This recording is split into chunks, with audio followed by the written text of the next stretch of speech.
Folks, so if you're here for the very first time, my name is Jay Chodagam. I am a meditation teacher here in the San Francisco Bay Area. Been practicing for about 20 something years. I've been teaching for about 15. And since the beginning of the pandemic, we haven't missed a beat. We have huddled, we've held each other, we've supported one another to get through this one of the most unprecedented times in our lives. So I do the session every Wednesday, and I've just recently, in the last, 2 months ago, I started a Sunday morning session at 9 a.m. Pacific. But like I said, we haven't missed a beat on these Wednesday evening sessions since the beginning of the pandemic. And all of these sessions from Wednesday are recorded. They will go up on my YouTube channel, youtube.com/jchodagam. If you can't remember it, just Google my name. Hey, Veena from the Bay Area, Ken from Calgary, thank you for joining me.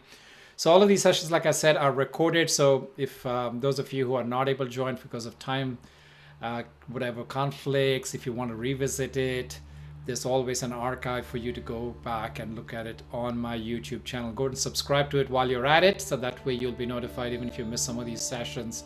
And I occasionally also go ahead and post some meditations, just standalone things, podcasts, interviews that I do with people, just interesting things, stories, etc.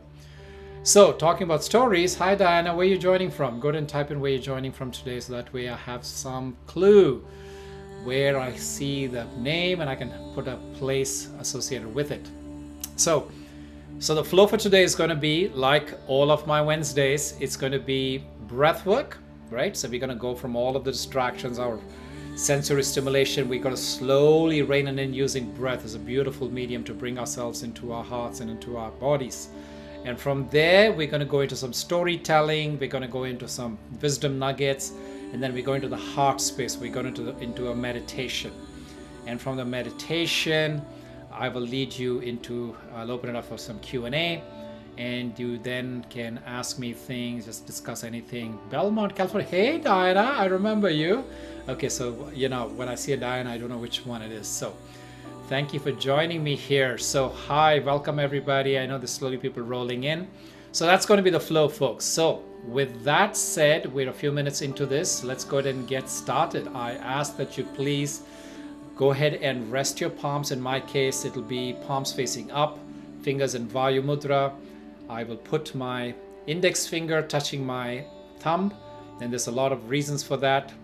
In some of the previous sessions, I've gone and described how each of the tips is an energy center, and then you can actually invigorate a particular element in your body. So let me go ahead and revisit it. I know it's been a while since I've touched this subject. So each of your 5 fingers, believe it or not,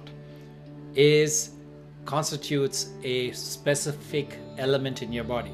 Now, what are the elements? So each of our bodies is made up of matter, earth, water, space, spaciousness, gaps, right? There's that.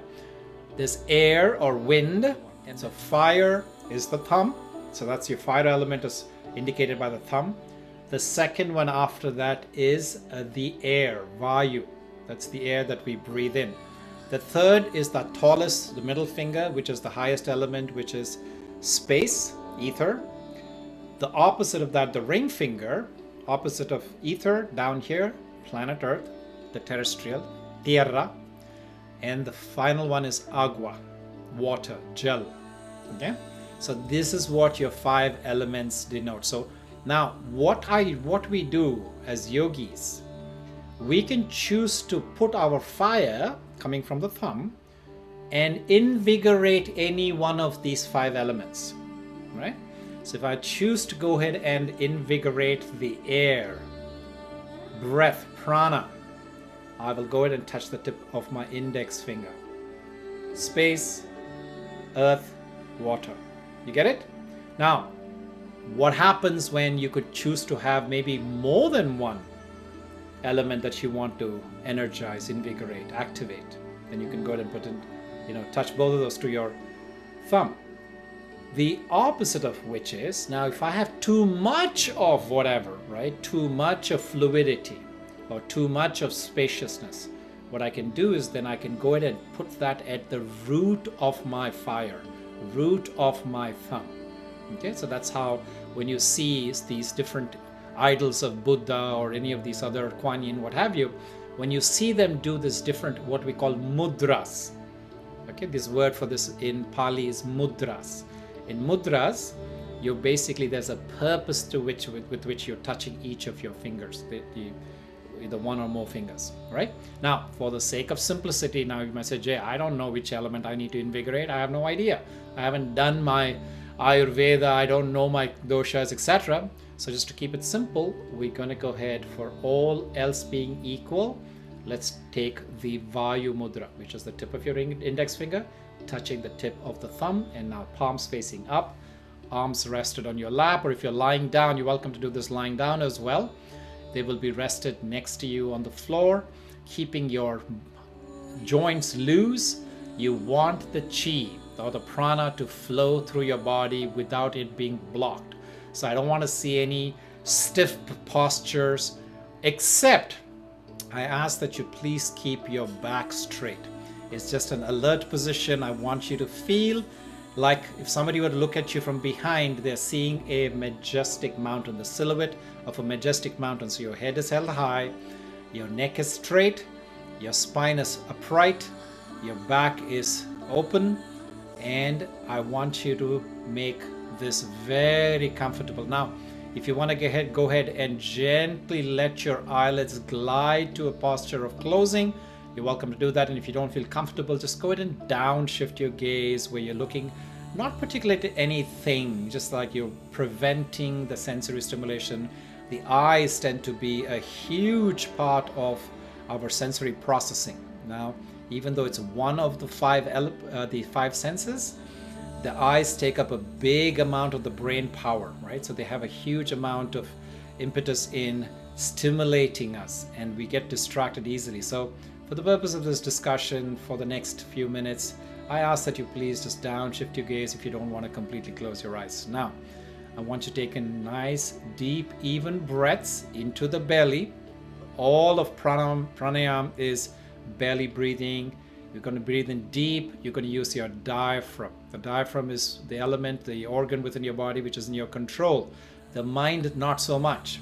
When you go ahead and breathe deep and control your diaphragm to expand your torso, take in a nice breath which fills up your complete abdominal cavity, and then as you let go, it comes out as a warm breath. You can welcome to go ahead and exhale from your mouth. I find that very relaxing. For some people, they find that nasal exhale is much better.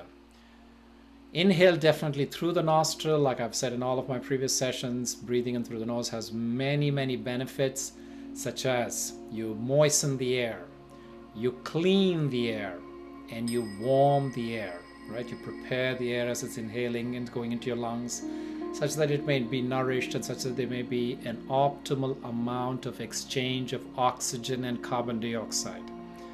So let this air go in nice and deep, and allow the breath to be even. Inhale for a count of 5,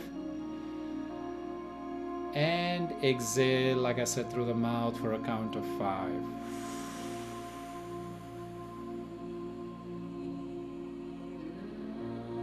Inhale for 5. Exhale for 5.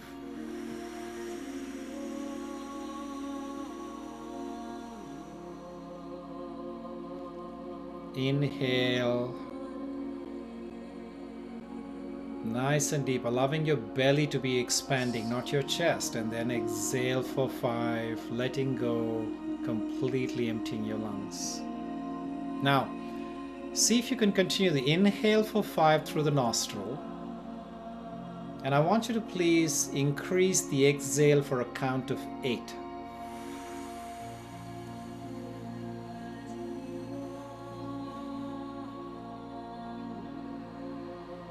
Inhaling continues through the nostril, and exhaling for about twice as long through the mouth.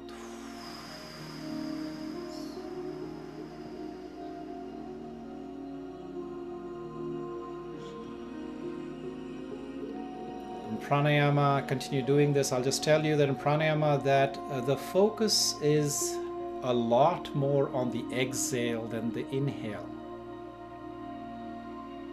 And you'll notice that as you begin to extend and expand, elongate your exhale, you notice a further relaxation experienced in the body.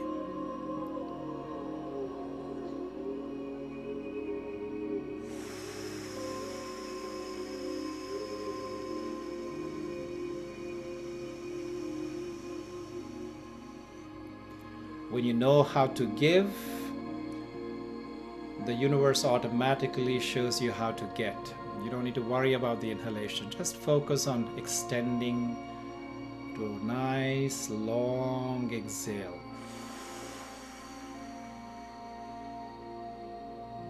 Now, see if you can add one more tier to this. Inhale for 5, hold for 7, exhale for 8. Together.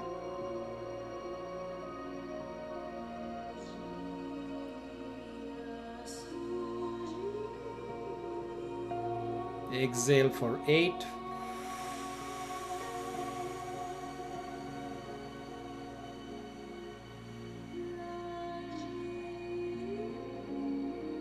Inhale for 5. Hold for 7.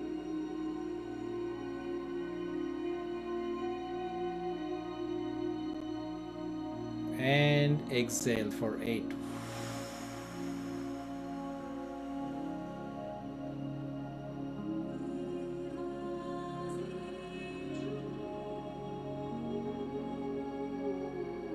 Continue this inhalation for 5, holding for 7 for one more round, and exhale for 8.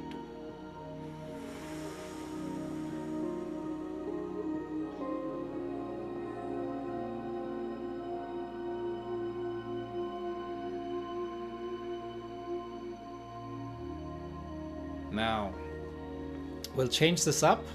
Now I want you to do this. Take in 5 breaths into your belly. Hold till I tell you, and then we release together, okay? Trust me that you can hold much longer than you think you can hold. So if you feel comfortable, go ahead and hold for this long. If you feel uncomfortable, then just go back to exhaling, and then we'll catch up on the next round, okay? Together, 5 inhalations. I'll first of all demonstrate to you what that looks like. Hold till I tell you, and then exhale from the mouth. Okay, so the hold is going to be much longer than that, but I just demonstrated as an example. So together, 5 inhalations. Hold till I tell you.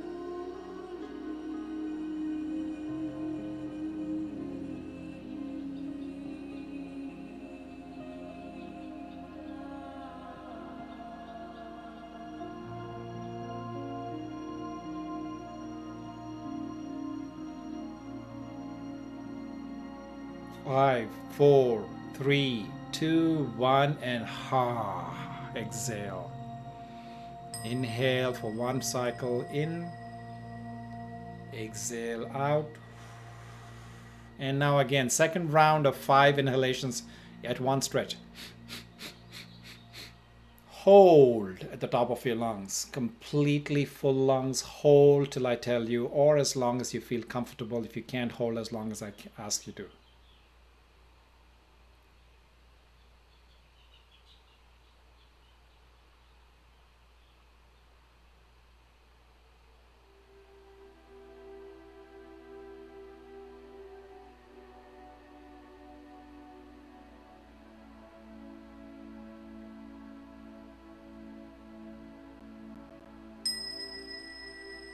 5, 4, 3, 2, 1, and exhale. 1 cycle of breath, air in, let go, and third and final round. This is called Jalandhar Bandha. So we're holding. Bandha is holding together.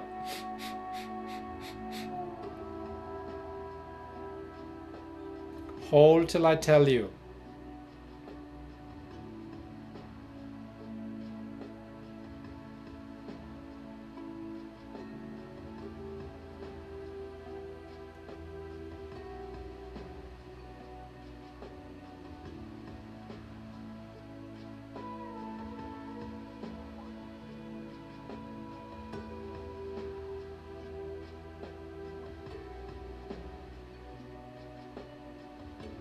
5, 4, 3, 2, 1, and let go, release.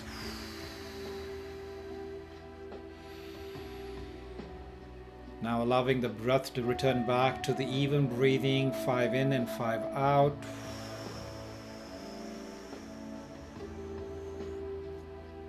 And just noticing for yourself how you feel just in this few minutes of elongating, holding, and altering our breath work. How do you feel right now?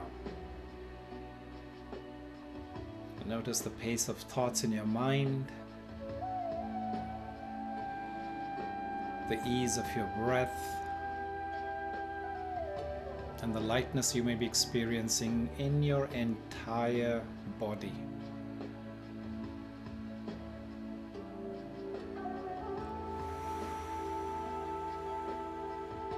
And I tell you folks, breath work is such an important practice that you should include into your daily routine, because whether you realize it or not, a lot of times when you get too much into headiness, too much into thinking, too much of analyzing, or some news startles you, what have you, we tend to inadvertently hold our breath.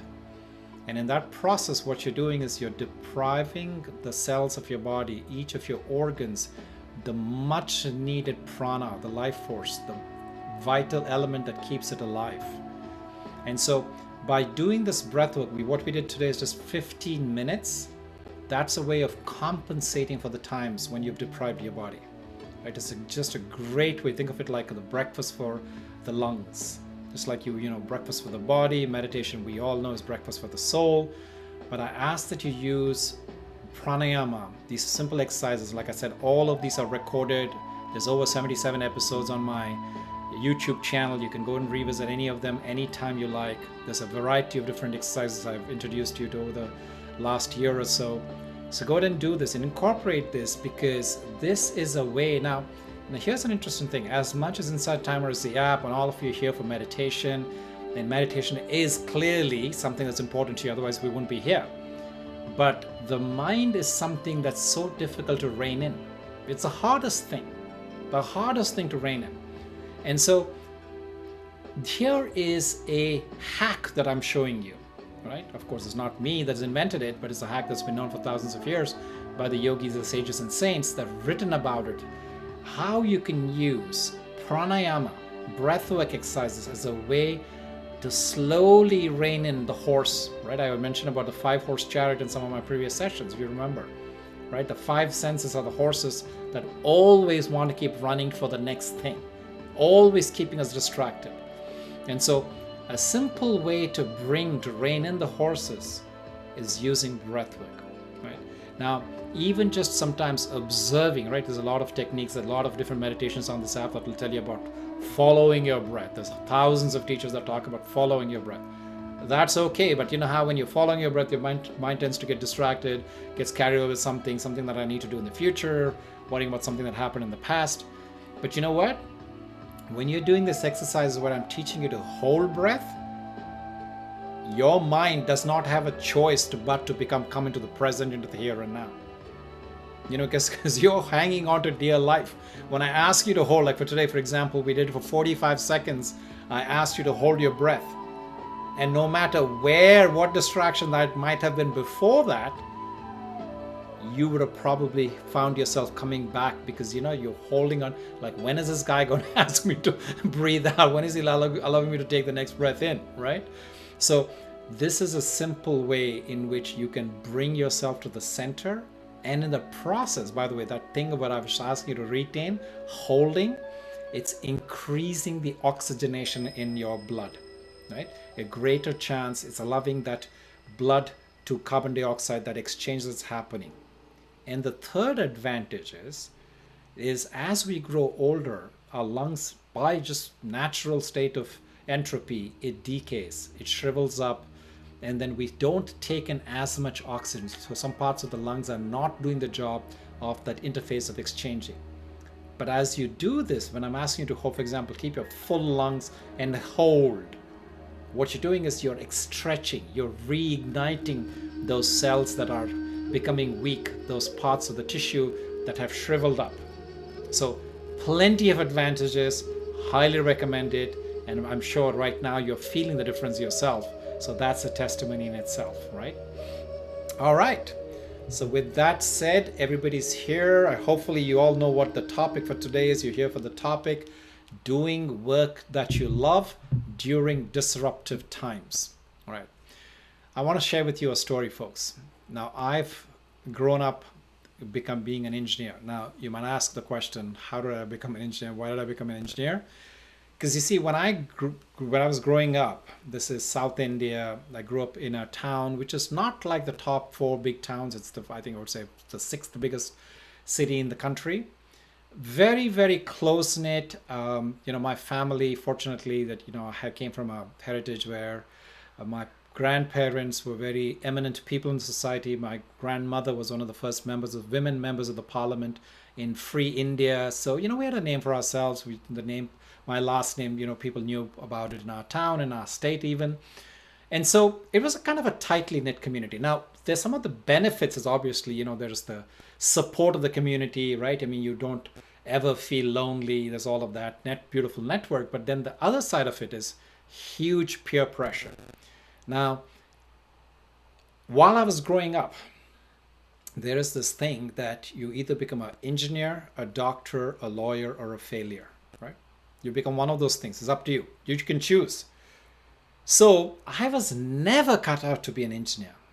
But because of this peer pressure, because of the societal thing that you want to be able to conform and say, you know what, I too want to prove myself that I did it, right? So I went and became an engineer. And then I came here to America and got another engineering, got a master's degree in engineering. So after 2 engineering degrees and working in the computer science industry for about a dozen years, I woke up one morning, January 22nd, 2012, and I said, this is not what I've been put on this earth for. I clearly feel a dissonance between what my heart wants me to be doing and what my body is doing, what my mind is engaged in, right? Now, I want you to know this. I was at the peak of my career, sports-wise, every which way, right? I was working for one of the largest tech companies in the world. I was one of the top engineers, written 2 books while I was working for this company. It's now you can Google me on Amazon, or you can find me there. You'll still see that these books are still there. And yet I was feeling dissatisfied, right? And now some of you know this. I was a sportsman. I was a national champion sailor in India, traveled the world representing India. And so even from the sports perspective, I was doing great. And academically, I went to one of the top universities, got full scholarship for getting through my program.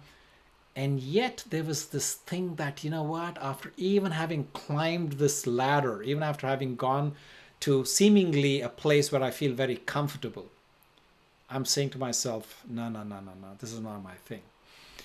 So I felt like there was this time when I was going to make this shift. But like you see, as an Indian child, right? And some of you people who have this Asian heritage would completely resonate with what I'm saying. There is this responsibility that we have for the dreams of our parents, right? The dreams of our society, right? It's the people that, were part of our upbringing, the people who made these sacrifices in your life to bring you to the place that you are, the people who cheered you up, right? The people who are so proud of you. So before I made this pivot of leaving my engineering career, very successful career in tech in Silicon Valley, pivoting to become a meditation teacher full-time, right? I mean, it's just some kind of unprecedented. I mean, there's nobody who I can say was my role model, right? It's completely off the charts. I decided that morning that I'm going to use one of my mantras that I use to carve my path, right? And I'm going to share with you those 3 mantras. So as a long-time meditator, some of you know that I was a monk for 18 years before I left the monastery in 2018. During my time of deep meditation, lots of penance, you get so many different touchings. You can call it downloads, right? Elizabeth Gilbert talks about it like the tiger that comes through you. She talks about, that's how the creativity comes through you. It comes like a train, she says. And then sometimes a train goes through and sometimes you've got to catch the tiger by the tail and pull it back and say, no. I want you to be here. I want to write this before you escape, right? Before the time is gone. So when I have these downloads, I have a 3-step formula on how I differentiate whether it is my ego speaking or it is God, universe, great spirit, call it by whatever name you want, whether it's a touching from that higher being. Okay, you ready for the 3? Get a pen and paper, write it down. It's powerful stuff. Number 1, when a touching comes to you, and if you do not act upon it, it keeps coming back to haunt you. Okay, that's number 1. Number 2, when you hear this touching, when you get this download, and you then go share with other people, your friends, colleagues, neighbors, best, whatever your tribe is, people will say, oh my God, Jay, I so felt that too, right? So it's like, think of it like when something falls from the skies, it comes like a splatter, and the splatter touches many people. So when you feel something and you socialize that idea, people will say, oh my God, we felt the same thing, Jay. We totally felt like that was your next frontier. That was the edge that you were waiting to cross. Right? So you'll have that resonance amongst people that you share it with. And the third thing, the third formula,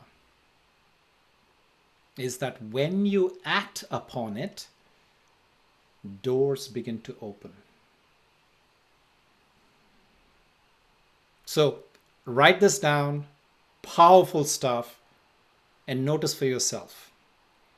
Sit in meditation, create that spaciousness, and ask yourself, what is that next frontier? Okay, so now going back to my story. So I had this thing that, this is my time had come that I had to let go of my attachment to my ego of my engineering career, trying to prove myself. I already proved myself, right?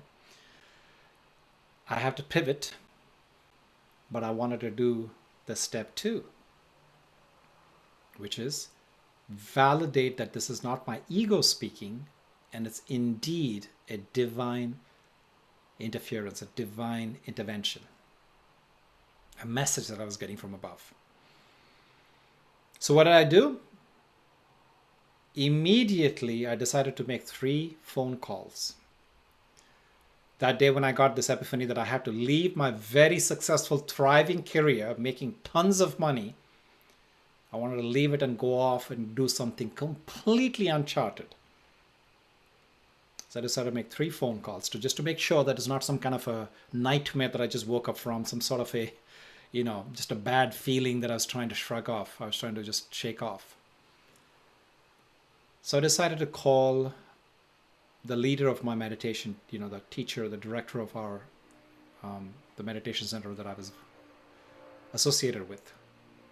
And I was pretty sure she was going to say no, because we had just then acquired a property in Marin, a retreat center in Marin, multi-million-dollar property, and I was making lots of money and I was donating. So, that whole system of financing it was a very integral part of sustaining it. I was like, I knew I was, I'm going to be turned down by this teacher when I shared this idea. But I said, what, let me just do it anyway.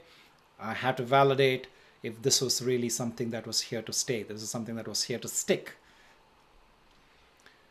So when I had this conversation with the teacher of my meditation center, she was like, Jay, when I see people around here, if there's somebody who can move the service that we're doing at the center to the next level, you're the person for it.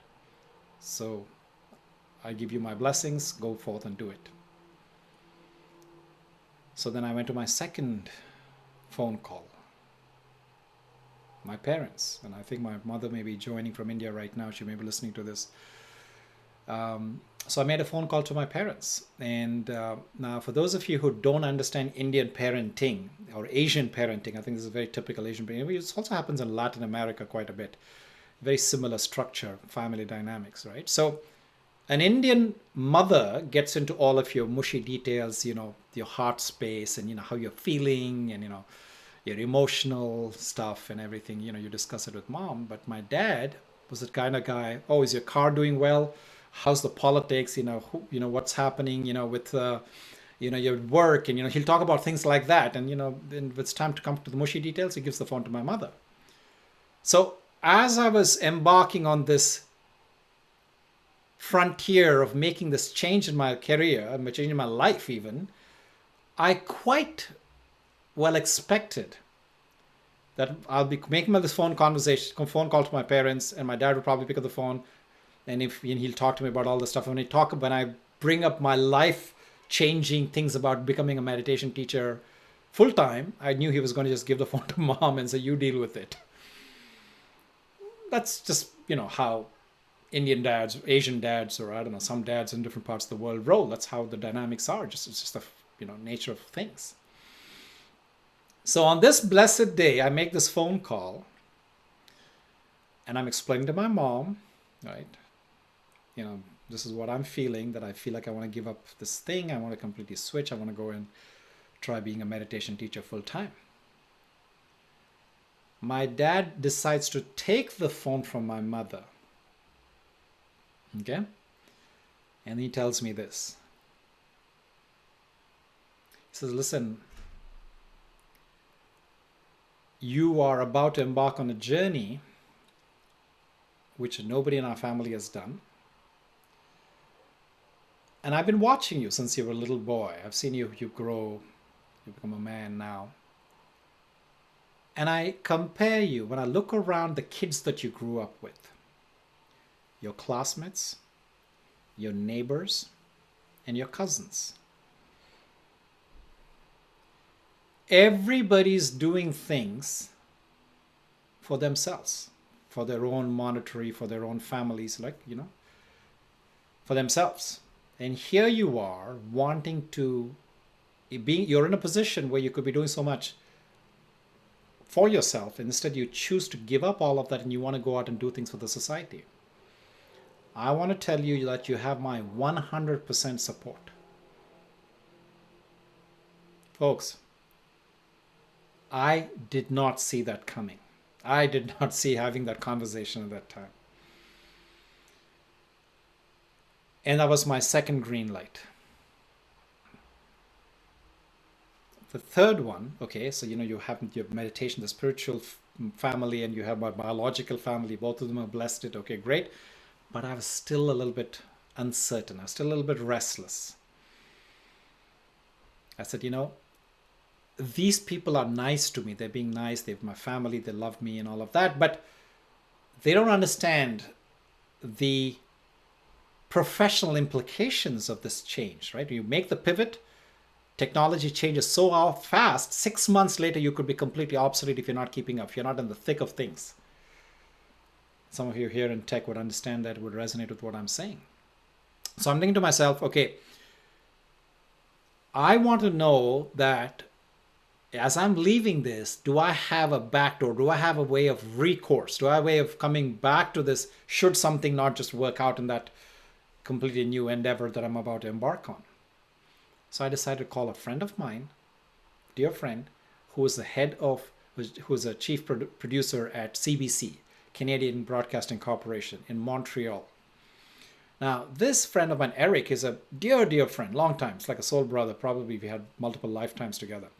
Now, he's the guy who had been at that time, I think 35 years a meditator, started a number of centers, deep, deep yogi, but very, very good in his profession, made a name for himself in his profession. And he's a guy clearly who straddled the horse with his leg on both sides. Very good balance in both the spiritual world and the professional world. So I wanted to take his advice. As I called him, I said, "Eric, listen, this is what I'm feeling. And this is, I want to make this pivot. And, these two, important areas of my life, I've got blessings. What do you think?" And Eric said one thing. He said, "Jay, as long as you can keep financial independence, there's nothing more powerful than following your dreams, walking the path that you've been called to walk." So I looked at my bank balance and I said, "You know what? I'm a simple guy. I've been a yogi. I was making a ton load of money. A lot of it sitting in the bank. I looked at it and said a lot of it had been donated, doing, like I said, the retreat center and other things I've been donating to. But it was quite comfortable for a while. And I said, I don't need to make a penny for the next 2-3 years and I'll be fine. And I pulled the trigger that next day. Decided to quit, completely shift. And one of the things, 3 years later, my father passed.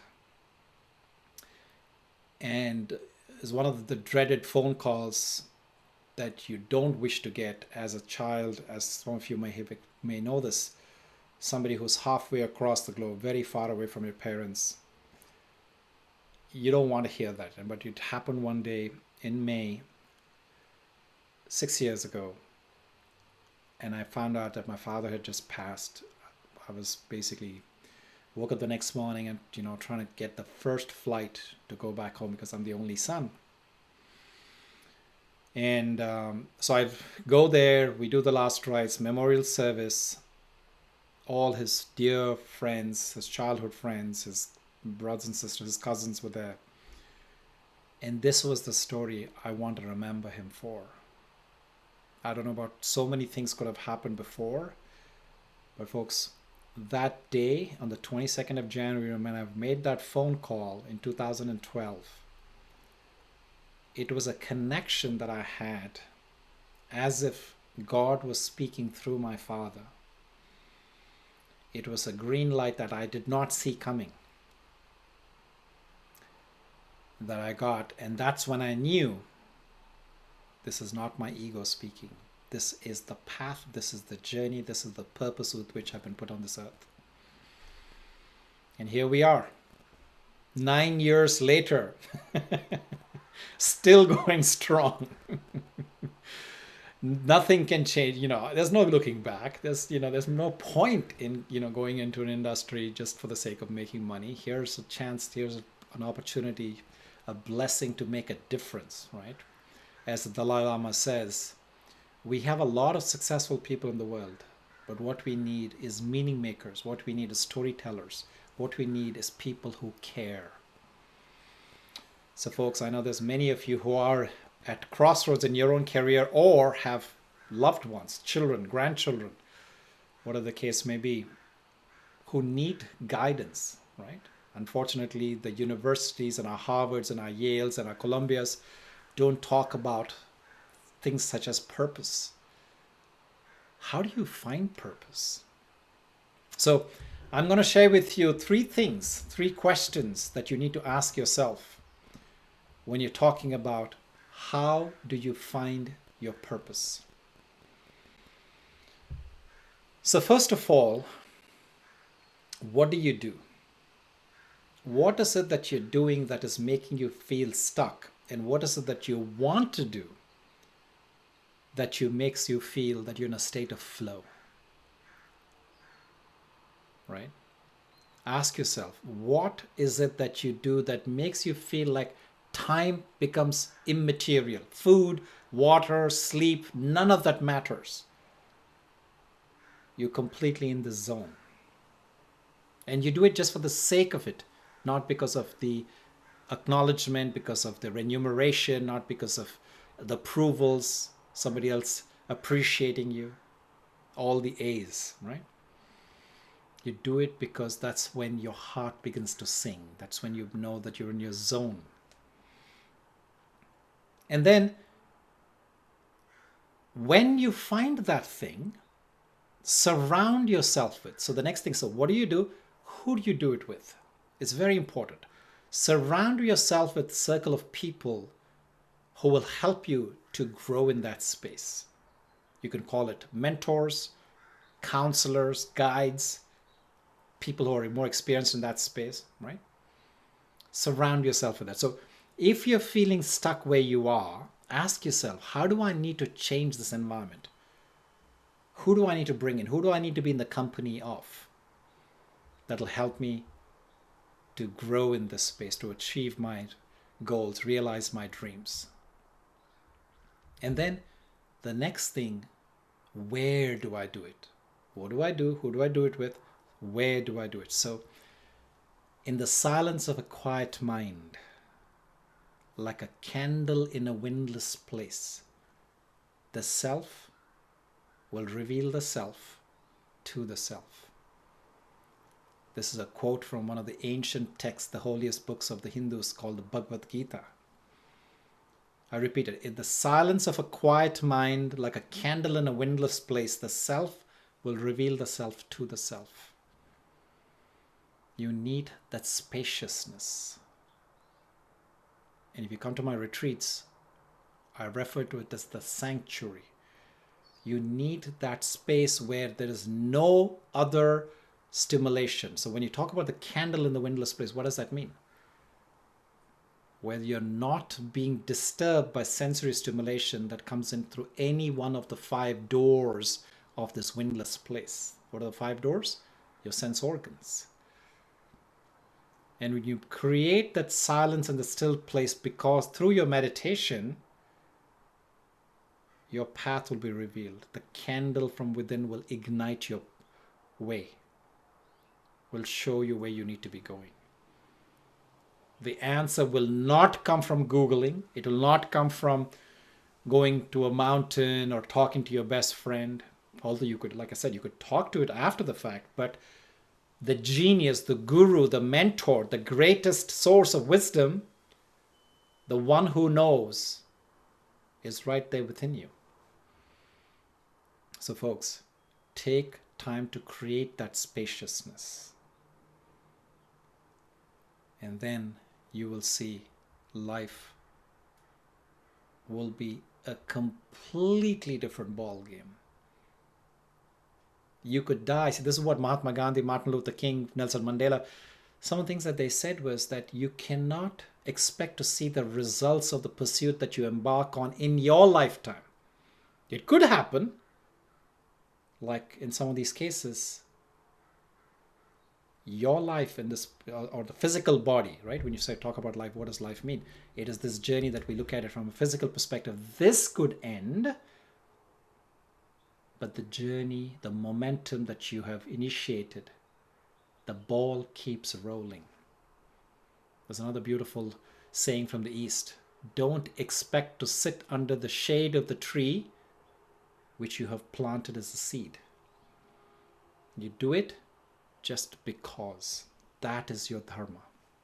That is your purpose. That is the right thing for you to be doing at that time. The results, we don't wait for them. They come at their own time. So folks, that is how you create the life that you love, the work that completely energizes you, right? So here I'm going to talk about a couple more things that will help you to define how do you know, even after having done the spaciousness, you've meditated, you've discussed with friends, they've given you the green lights, you found your mentors, your doors beginning to open up. So then how do you still know what is it that you're doing? How do you know if that is really your thing? Couple of things I suggest for you there. Ask yourself, what do you value? Right? What's important to me? What do you value? That's the foundation. And what motivates you? What's your motive here? What drives you? What energizes you? Right? Your value is what gives it birth, gives you momentum. But the motivation, that thing that energizes you, feeds you to keep going along the path, gives you the perseverance. So a combination of what is your value and what motivates you is where your true north is. All right. Now it's time for us to jump into a heart practice. So let's shift gears here. I'm going to play some nice soft music. Again, I invite you to downshift your gaze or close your eyes completely, whatever you feel comfortable. And let's gently move into a state of reflection, letting these ideas of the head sink into the heart. Take in some deep, comfortable breaths. Allowing your belly to expand. And as you let go, it comes out as a warm breath of air.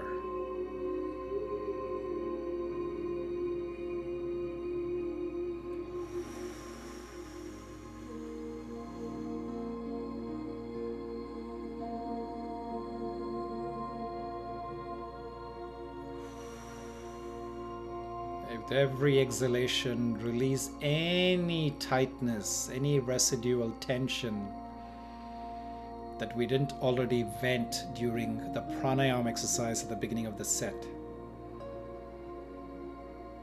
Making sure that the entire body is nice and relaxed.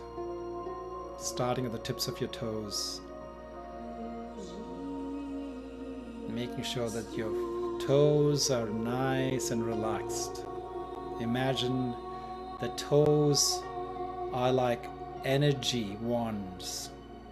Energy flows through the tips of your toes out into the universe.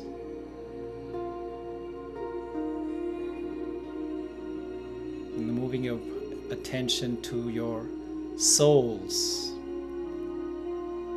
Feel the sensation in your soles at the bottom of your feet. Making sure that they're nice and relaxed. Taking your attention down to the ankles. Feeling the energy in your ankles. Moving up through the shins to your calf muscles.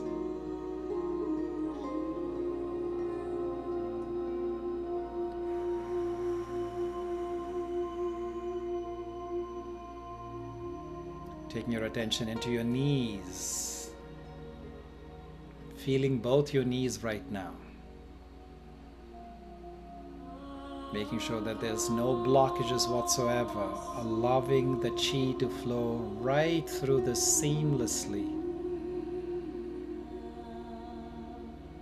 And then gradually moving up through the thighs, to the quadriceps, hamstrings. Making sure all of these are nice and buttery, completely relaxed. If there's any tightness, just breathe into this, allowing the air, the oxygen to flow into these areas, allowing them to let go of any tightness, any knots, any constriction.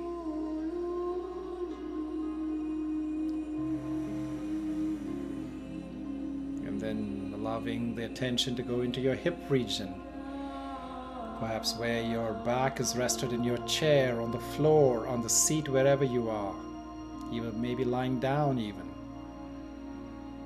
Feeling that points of contact, relaxing, letting go of this area. The hips tend to keep a lot of the stress in our body, whether we realize it or not. So just consciously breathing into this space, allowing it to let go, completely relaxing.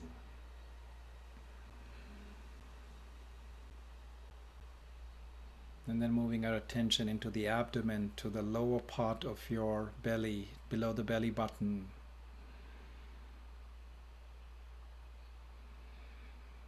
Completely relaxing this area as your abdomen rises and collapses with each inhale and exhale. And then moving up through the spine to the solar plexus region, just below the rib cage.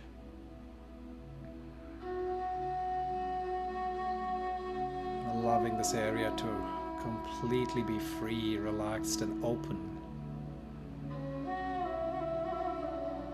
And then into your rib cage to the heart chakra. Making sure that this area is glowing, it's radiating with energy, radiating with the love that you are.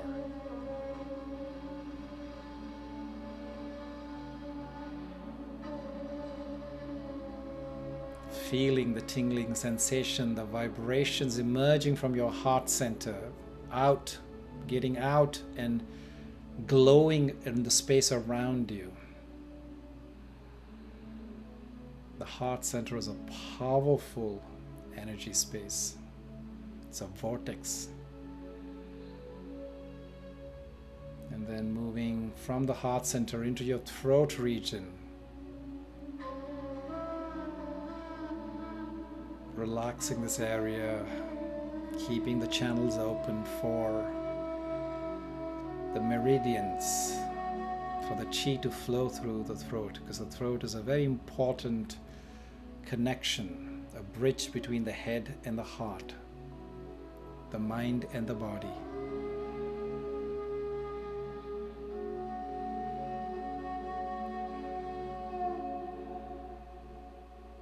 And then going into the head space and noticing if there's any tightness and relaxing every muscle in your face. Breathing into this and softening anything, any tightness, making it completely melted butter, fluid, like as if the body is just melting away and all there is your spiritual body, the light body. Your eternal self.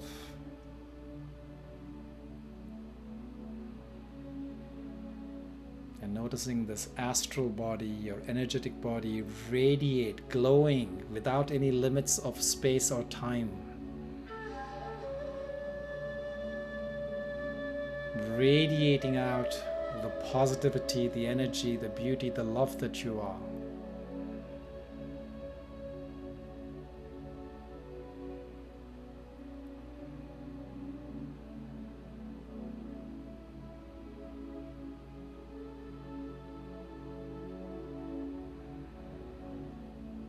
From this place of radiance, from this place of bliss,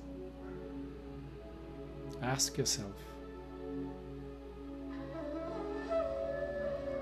what do I really want in life?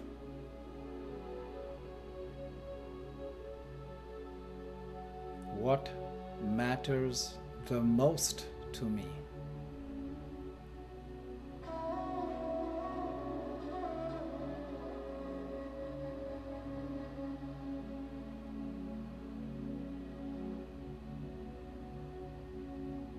And when do I feel most alive?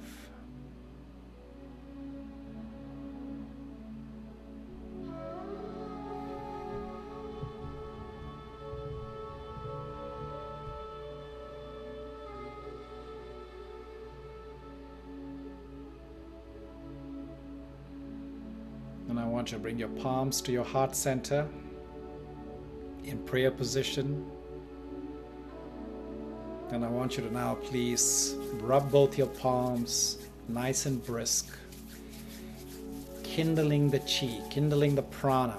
The palms are also an energy vortex. And then I want you to, when you feel the chi kindled, cup both your eyes, one with each palm, and bless yourself. May I live with purpose. May it lead to fulfillment.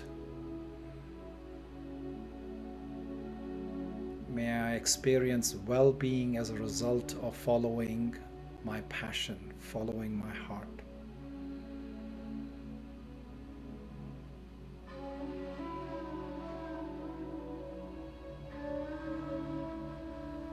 Well, as an act of compassion, I want you to please put your palms facing out towards the world in front of you as if you were sending a blessing.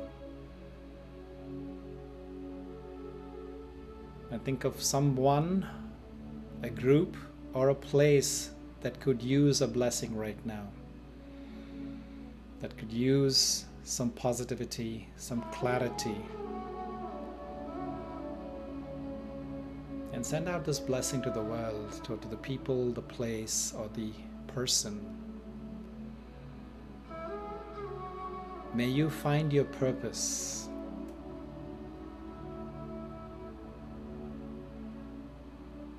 May you find the passion to persevere your true calling. And may you experience the bliss of following your heart.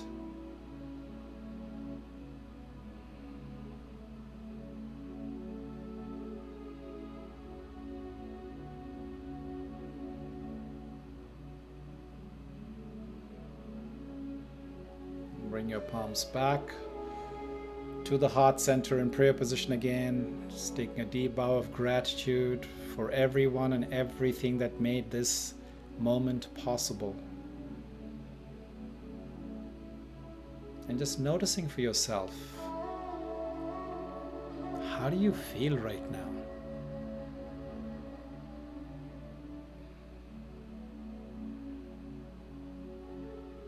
Michelle says, oh, you're typing in so fast, guys, I can't even read them. So Susan says, love that, quieting the mind. Michelle says, peaceful. Raji says, committed. Sieglinde says, ruas, peaceful. Ruas, you got to define what ruas is. I don't know that word, Sieglinde. Janice says, calm. Jay says, humble. Mike says, light. Dana says, relaxed. Stanley says gratitude. Josephina says peace. Jeff says love. Christine says excited. Colleen says inspired. Debu says crying. Oh, Debu, thank you so much. By the way, Debu, I really appreciate your suggestion last week where you said that I should host a virtual retreat. It's a great idea. I posted it on our circle. By the way, folks, I have a circle on this app called Meditate with Jay. If you're interested in this virtual retreat, I've done silence retreats and also I've done day-long retreats. Please go ahead and post it on my circle. So it's called Meditate with Jay. Go ahead and put your comment and see if you're interested. I saw a couple of people speak up last week and they said they're interested in it. So I would like to put a threshold and say, let's say if we get about 10 people, then I'll just go ahead and make it official. I'll go ahead and announce it, put out a date and find some time, put it on our calendars and we can work towards it. By the way, talking about retreats, I have an in-person retreat coming up July 4th weekend. So it's going to start on the 2nd of July, Friday night here in Marin County, beautiful Marin County, California. It's almost sold out. I think there's 3 seats left, 3 spots. This is going to run from 2nd of July, Friday through Monday, which is a public holiday here in the United States. We're going to end after brunch. It's going to be nature walks. We're going to have sunset meditations on the Pacific coast. We're going to have vegan meals in nature, plenty of room. It's only limited to 15 people. We're just trying to keep it, really isolated. I know most of us have gotten our shots and we're feeling comfortable, but it's a kind of a thing that we're slowly easing. We're kind of getting into a new world that we almost forgot. So we're tiptoeing our way, and I call it from isolation to integration. So if you're interested in the retreat, July 4th weekend, go to my website. The link to my website is on my profile here on this app, or if you can remember, it's findwithin, findwith.in. So the period is before the in, and you can find the details. So there's a schedule. You can find all the minutiae about that retreat, and then you can ask me questions on my website as well. So let's see. Doris says content. V says grounded and energized, and Jeanette says blissful. Jeff says thank you. All right, so I don't see any questions, guys. Do you have anything that you want to ask? I see a lot of things that saying that you're inspired and it was beautiful, so special that your father knew what path you needed to take. I don't necessarily know if he knew the path, but it's just like, there's that moment of truth. There's that clarity that comes, like I said, when the download comes, that splash that goes and touches people around you and you socialize it. It's at that moment. It's not like something that he knew ahead of time, but he was validating that how he was feeling, what he was hearing, and what he is seeing, right? Like I said, when he compared me with the kids that I grew up with, it just felt right, that moment. And sometimes when you go talk to people and you ask them, oh my God, we heard that wisdom nugget from you, that thing that felt like it was a sermon on a mount, they'll say, what are you talking about? I don't even remember it, right? Or they'll say that if you ask them to repeat it, they won't be able to repeat it, right? It's just that thing at that moment. They're just that instrument of the universe, of the divine energy that is speaking through them That's, like I said, is validating this epiphany that you just had. So it's just one of those blissful moments, right? And like as I said, the moment you act on that after validation, the doors begin to open up. I got invited to do a TED talk, and I started doing festivals in San Francisco. I got invited to in India by the IT minister of the state of Telangana. I invited my friend to put on the first conference at the intersection of technology, consciousness, and leadership. We call it Spirit Summit, which then our first event was in 2014 in Hyderabad, which then we ended up getting invited to do it in 5 other cities all across India. Just amazing things. And I got invited to do this Wise Leader retreats. I mean, just magic just started happening one after the other. And that's, like I said, when you're walking your path, the doors will begin to open. The universe will conspire, my friends. The universe will conspire once you know that you found your groove. It'll help you to propel you towards success in your path. So go ahead, go forth, go find that thing. Like I said, it'll come out of the silence of your quiet mind. I gave you the 3-step formula. Once you feel the epiphany, what you need to do to be able to validate it, right? Remember what I said? It'll keep haunting you till you take some action. When you go ahead and vocalize it, you will start getting validations, and then finally you will start seeing doors begin to open. So that's your 3-step formula, and I invite you to all go and try it. So Dave was asking, you said you were connected to an organization. Which one? Oh, Debu, the Brahma Kumaris. So that spiritual ashram that I lived in as a monk for 18 years, it was the Brahma Kumaris World Spiritual University, headquarters in Mount Abu in India. And I was actually living in the ashram in San Francisco, in the city of San Francisco. And then we had, like I said, a retreat center just outside the city in a place called Novato, an Abhuti retreat center. So I'm just very grateful to be part of the foundation team, to have started that and to kind of built it, literally physically built. We built it from the ground up, and now it's a beautiful, thriving place of refuge for people here in California, or for that matter from anywhere in the world if you want to fly in. And so that's the organization that I was connected with. Folks, I think we have answered all the questions. We're kind of out of time. I appreciate all of the conversation, the contributions, just coming here and holding space with me.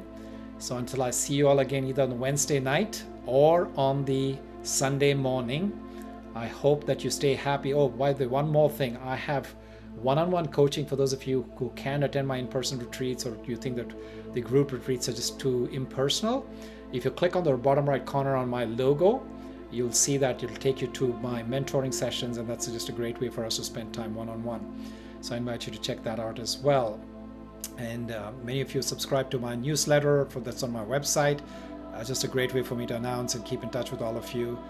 And so there's plenty of ways we can stay connected. So see you all soon, one way or the other. Stay strong, stay happy, and be well.